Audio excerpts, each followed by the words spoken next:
Deputy Prime Minister, ministers, ladies and gentlemen, good morning.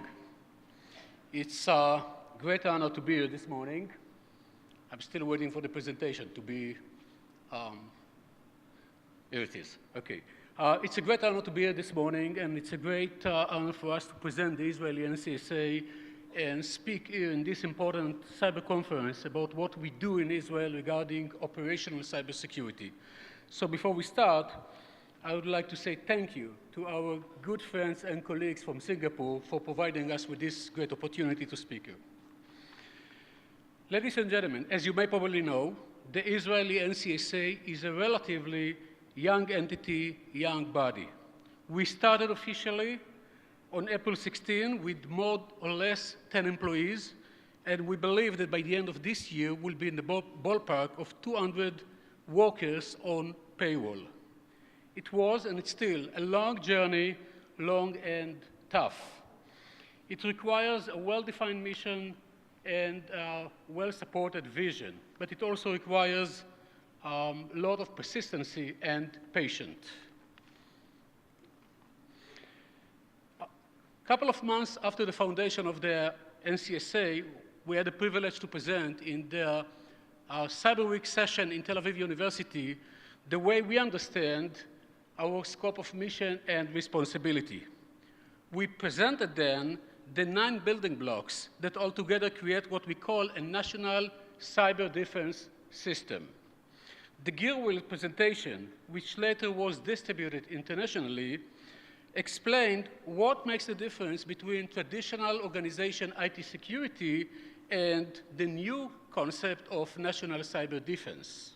It explained what the nation can do or must do in order to protect itself against cyber attacks, while the private sector and the public sector may not do or may not allow to do or may not wish to. The said presentation also presented how we immune the Israeli market and how we deal with cyber incidents systematically. It also explained how we create direct and indirect access to market, and of course, it also spoke about the kind of legal support that we need in order to fulfill our mission. This morning, ladies and gentlemen, we would like to take this presentation one step ahead. After more or less 7 quarters on road, we would like to share with you here in this important conference part of the understandings and lessons that we have developed since the foundation. We call this presentation From Idea to Implementation. When the government of Israel accepted the whole idea of a civilian NCSA, National Cybersecurity Authority, they also defined our mission as to, in general, centralize all cyber defense activities regarding the Israeli civilian domain. And we took it internally one step ahead. We said that in the end of the day, the ultimate mission of the NCSA is not just to protect the civilian cyberspace, but also to make sure that its robustness and resilience capabilities will effectively minimize potential negative impacts on national decision makers, such as Prime Minister, Cabinet, government, etc. Ladies and gentlemen, this year, the Israeli market, the civilian domain, experienced in average more than 100 cyber incidents per month, which simply means 3 to 4 per day. When we say cyber incident, we mean at least one computerized system in one organization was actually infected. When we claim 400 cyber incidents per month, we actually say 100 organizations were hit by hostile software. And just to accomplish the big picture, about 3% out of these hundreds were serious enough to be mentioned or reported in our monthly report to Prime Minister's office. We found that in average, 1/3 out of these 100 incidents were removed within the same month. But we also found that the balance was complicated enough to last in average 4 months before we were able to remove it and clean organization. The NCSA works hard in order to develop tools and systems to identify hostile behavior and to remove attacks as soon as we detect it. But frankly speaking, ladies and gentlemen, the real challenge we face is not about attacks, is not about removing attacks, is not about tools and systems. The real challenge we face as we move forward is a very basic need for each and every operational entity, human capital. We say, ladies and gentlemen, that it's okay to have a great strategy. It's important to build well-defined cookbooks. But in the end of the day, if you don't have staff that can deliver it to the market, if you don't hire enough people to implement it, if you don't have sales team to sell your product, then it really doesn't matter how good your product or strategy is. We found that we compete to hire good people in many vectors, many zones. We compete with other agencies in Israel, which is natural. We also compete with the industry. And as the world becomes smaller, we also compete with worldwide attractive offers made by global corporates. We communicated with this challenge, and we found that we must generate flexible hiring tools and not to rely on ordinary traditional governmental systems. As a result, we build different employment types with different salary scales and with different sets of employment conditions. That kind of flexibility we build is one key in our ability to build our troops in order to fulfill our mission. The cyber world, ladies and gentlemen, is very dynamic. In the past, when you design a technological project, you pass through the SRR, PDR, CDR, and so on milestones. Projects took months and years. Sometimes it worked well. Sometimes it lasts double the time and probably delivered only a portion of promised result. In the cyber world, ladies and gentlemen, we don't have months and years.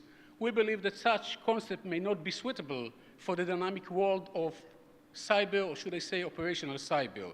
For us, it's like sending a bunch of well-equipped tanks after a regiment of Ferraris.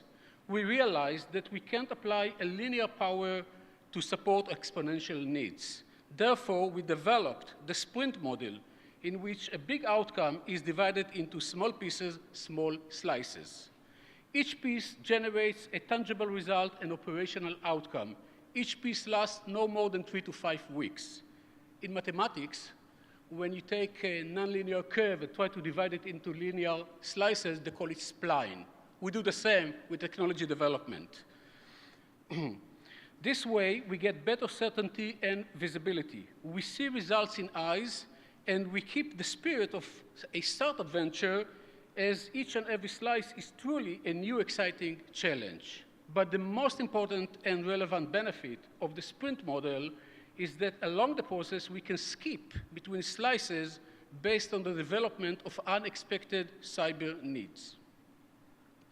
Make no mistake, ladies and gentlemen, we don't claim that every technological project can be managed and implemented this way. We just say that when it comes down to cybersecurity, to operational cybersecurity, this approach generates a lot of benefits and mainly keeps you relevant.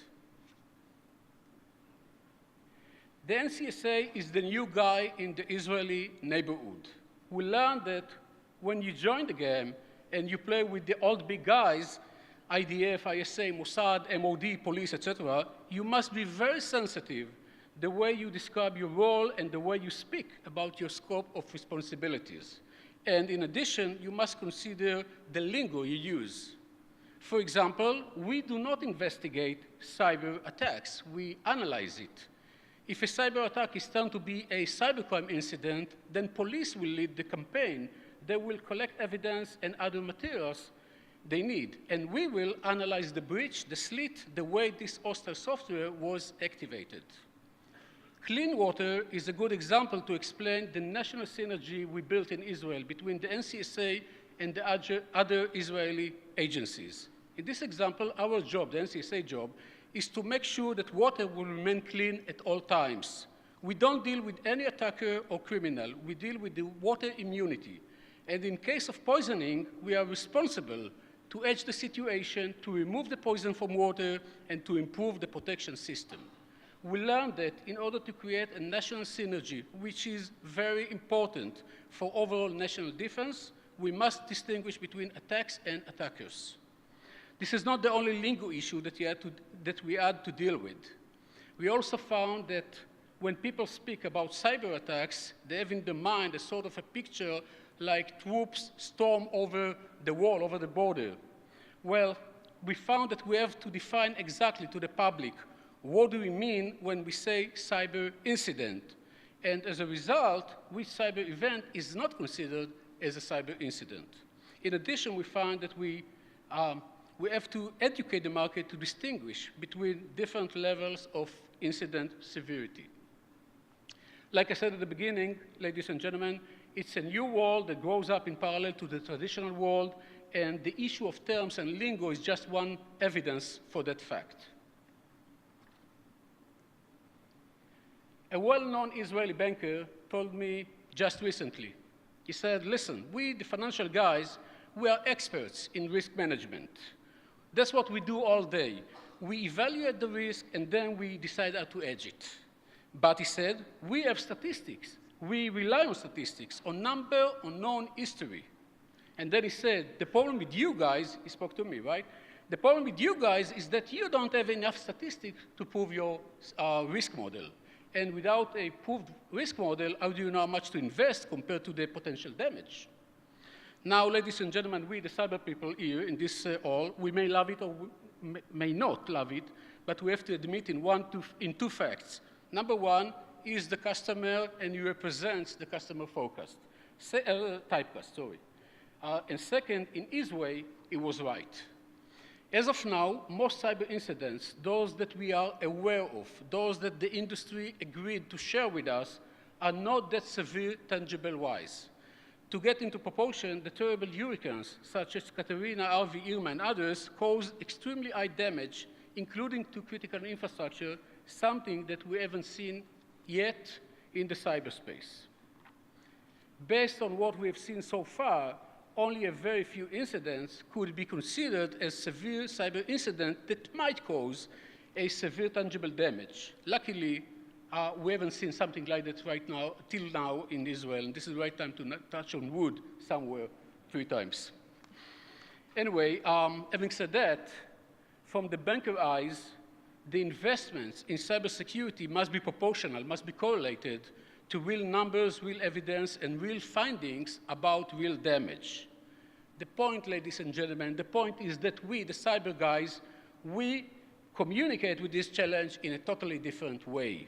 We understand that as the world becomes homogeneous, relies on similar technologies, similar software and hardware, similar operating systems, and implements widespread open standards, then there is a good chance that a domestic damage will be easily replicated, or should I say recycled, and will become eventually a severe national damage. We know that despite the fact that we don't have enough statistics. My answer to this banker was that you guys, you know how to deal with known risk based on known statistics. What we do, we try to deal with unknown risk based on our expertise and not based on statistics that we don't have. And this is, ladies and gentlemen, this is the real challenge we all face, dealing with the unknown. If you may, our real challenge is to hedge the unknown risk. We believe that one key to hedge that unknown risk at the nation level is to apply, or should I say force, redundancy of processes, diversity of technologies, and variability of topologies. In addition, we do care about national processes, where each and every item inside is a standalone company with its own CEO and management. Clearly, the CEO of each company considers the damage from his eyes only. He doesn't necessarily see the overall picture, the potential national damage. We understand it, ladies and gentlemen, and we know that we have a long way to go in this field. We know that we have to educate the top managements and executives of many companies in the Israeli market to teach them to consider cyber risk from the extreme probability standpoint. This is another tough journey that we are going to pass through. Another player in the cyber world. Let me start and say something about the media, the general media. The general media of all kinds is an important element in the national cyber defense of the civilian cyber domain. We found that sometimes when a certain attack replicates itself very fast, then a general public message carried by the media may be a good way to inform the market and to block the fast distribution of this attack. Unfortunately, ladies and gentlemen, we also found that sometimes the media time units, time scale, are totally different from those used by the cyber defenders. In one case, a true case, we got a reference query from the media regarding a suspicious event inside important Israeli organizations.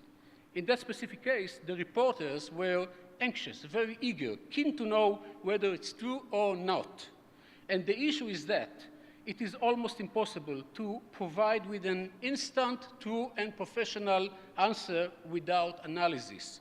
And analysis, unfortunately, takes days, if not weeks. That case brought us to develop a set of operational procedures that will enable us in the future to provide an accountable answer within a few hours. We understand the downside here, but the other option, to wait days until we provide a better answer and to take the risk of a public panic, is not an option at all. Ladies and gentlemen, this is exactly the challenge of working in the civilian cyber domain, which is in many aspects very different from the traditional classified zone. People ask us from time to time what would be considered as a surprise cyber attack. For many people, a surprise attack may be a result of an unexpected power or extremely high bandwidth. It may. But we would like to bring to the table a different viewpoint, and for that matter, ladies and gentlemen, I would like to leave the cyber domain for a sec. For many, many years, the terror of suicide bombers was well analyzed by many security organizations worldwide. The world learned how to block, reduce, or at least edge that risk. At some point, the bomber's algorithm, if I may use it, may call it this way, was changed. One suicide bomber blew up, then when the emergency forces arrived, another suicide bomber blew himself up into the crowd. The first time it happened was a surprise, not because of the power of explosion, but because of the sequence and timing of the incidents. Jets hijacking was not new to the world, yet the sequence and timing of 4 aircrafts hit major targets in the US was a terrible surprise. I'm talking, of course, about the terrible terror attack on September 11, 2001. This is another example to a new algorithm used by terrorists. And back to cyber. In the cyber world, ladies and gentlemen, we don't have 2 or 4 attackers. We deal with hundreds, thousands, and millions of programmable attacking devices. The number of combinations, optional sequences, and scheduled attack is huge, is tremendous. It's not that we don't understand it. We do. We just can't focus how that giant number of combinations can be translated eventually to a series of combined attacks. Like we always say, ladies and gentlemen, a surprise attack will not necessarily be a result of misunderstanding or lack of information. It will be a result of lack of imagination. The world has become a technology addict, a technology dependent. Everything is based on technology, and many new technologies create quantum leaps and set new ramps and new expectations. Technology for the humanity is more than just a leverage tool. It has become a real fundamental element. And this is the place to remind, ladies and gentlemen, the Stone Age did not cease to exist due to lack of stones. And if we believe in technology as a fundamental element, if we truly believe that technology contributes to humanity life, then it's our role, our responsibility, our means, all of us, the cyber defenders, it's our responsibility to protect technology against cyber attacks. Unlike what they say, the key to create such protection is not necessarily based on engineering expertise or technological knowledge, which by themselves are very important. Rather, it is based on consistent, persistent, systematic, and synchronized efforts of all cyber players inside each and every country and worldwide. And having said that, the Israeli NCSA and the Israeli CERT, which is a division inside the NCSA, work tightly with many countries worldwide. We share alerts, knowledge, training, ideas, and reports, and together we create a safer domain. Needless to say, ladies and gentlemen, that we welcome any cooperation collaboration, and sharing of information with our partners over the globe for the benefit of all. Ladies and gentlemen, as you may probably know, tomorrow night the Jewish world celebrates the new Jewish year. So from this stage, I would like to wish all of you, on behalf of the Israeli NCSA, Shana Tova, Happy New Year, and wish all of us a safer cyber domain worldwide. Ladies and gentlemen, thank you very much for your time.